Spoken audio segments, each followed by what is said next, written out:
Bismillah ar-Rahman ar-Rahim. Iyyaka na'budu wa iyyaka nasta'in. I want to talk about a lot of problems, but just four today.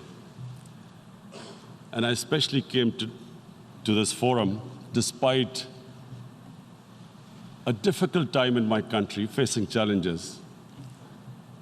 I would not have come, but because I feel that there are some very urgent problems which the world must address.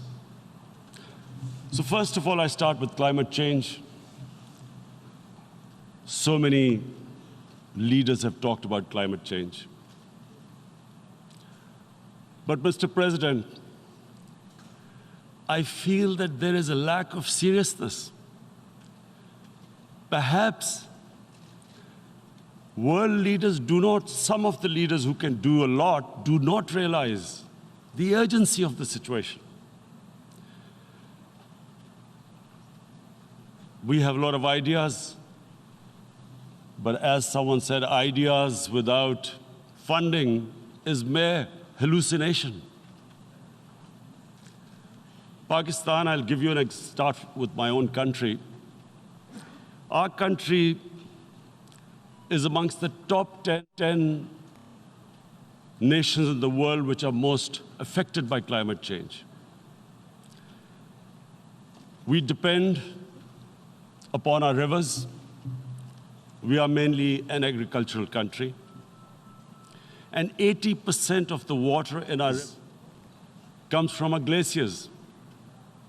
The glaciers, not just on the Pakistani side, even India. The river, the 80% of the water in Ganges and the Indian rivers also comes from the glaciers, from the Himalayan glaciers, Karakoram, Hindu Kush.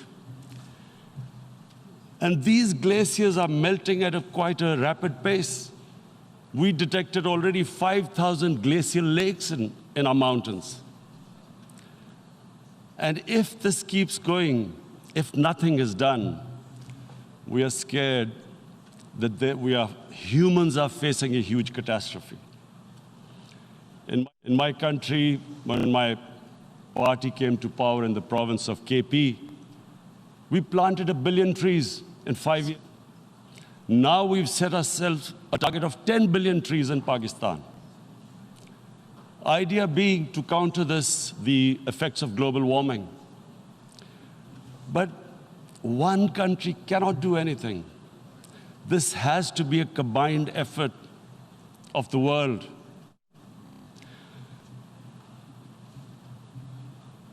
My optimism comes from the fact that humans, the Almighty has endowed humans with great powers. We can do anything, provided our survival instinct is stirred up. And this is really what I hope that the United Nations will take a lead in this. There must be more emphasis. Richer countries must be pushed. Countries that are responsible for, mainly are responsible for greenhouse gas emissions.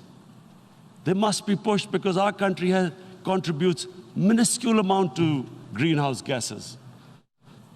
Mr. President, every year, billions of dollars leave the poorer countries and go towards rich countries. Billions of dollars siphoned off by the ruling elites of the developing world. And they find their way into Western bank accounts, offshore accounts, tax havens, expensive properties hidden behind companies bought in Western capitals. Mr. President, this is devastating the developing world. This is causing more poverty, debts. It's impoverishing the developing world. The difference between rich and poor countries is growing because of this. Money laundering, which happens because money leaves the poorer countries into rich countries, is not treated the same as, for instance, money from drugs or terror financing the seriousness which terror financing and money from drugs, the way it is treated, it's not the same. The way the poor countries are being plundered by their elites. It's not happening. In my country, when I took charge of our government a year back, in the 10 years preceding that, our total debt went up 4 times. The debt we had accumulated in 60 years, just in 10 years, it went up 4 times. As a result, the total revenue we collected in 1 year, half of it went into debt servicing. How are we going to spend money on our human beings, 220 million people, when half the money is going into debt servicing? Because our country was plundered by the elites, the ruling elite. And easily they could get the money out. And when, Mr. President, we located properties in Western capitals bought by this money through corruption and money laundering, located the properties of these corrupt leaders, we find it so difficult to retrieve it.